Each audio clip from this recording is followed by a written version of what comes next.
Tutangazia katika soko hili tukafahamu haki zetu na haki za kina mama na watoto pia.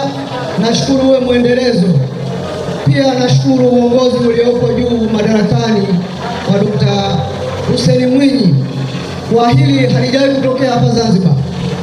Ndio naliona kwanza kwa leo, mara ya kwanza kusikia mahakama inakuja maeneo kama haya ya wananchi kuwafahamisha jambo ili kufahamu haki zao. Meza watoto sasa inapotokea mifarakano, yule mama anatimuliwa kama hakuzalisha chochote kile. Inatokea mwanaume anamfukuza yule mwanamke kwamba ameingia kwenye taraka kulingana na dini, lakini yule mwanaume anakuja kuoa mwanamke mwingine, anakuja kuishi kwenye mazingira yale ambayo yametengenezwa na mama mwingine wa familia ya kwanza.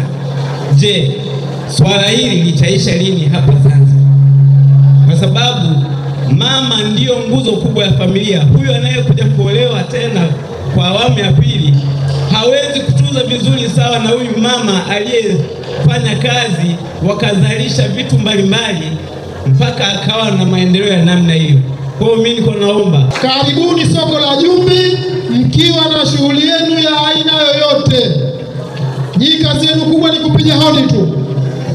Mkipiga hodi jua soju itawaitikia. Ndivyo sivyo? Pigeni hodi, hakuna mizengo, hakuna changamoto yoyote kwa sababu soko ni la kwetu sote. Elimu inawafika wafanyabiashara na ambao si wafanyabiashara. Lengo kuu la serikali ni kufikiwa yale malengo ambayo wameyakusudia. Swala mazima ya ushawishi na kushawishiana.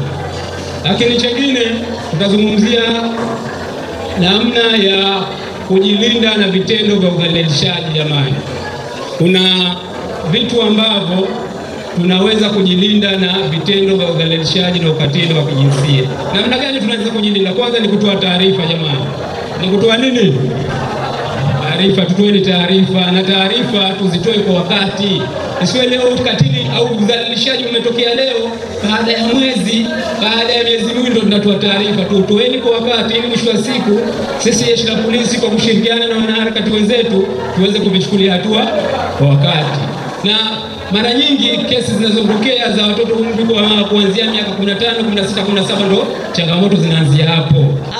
Ninapenda kuwaomba wananchi wote walioko hapa tujitahidi sana kuwashughulikia watoto wetu, kuwalinda, kuwaenzi, kwa sababu hii ni tunu ya taifa, ni tunu ambayo badala ya sisi, maana wao ndio watakuwa mbele yetu. Tujitahidi sana kuwatunza watoto na kuwaenzi, tujitahidi sana kuwafuatilia nyenendo zao wakiwa shuleni, tujitahidi sana kuwalinda.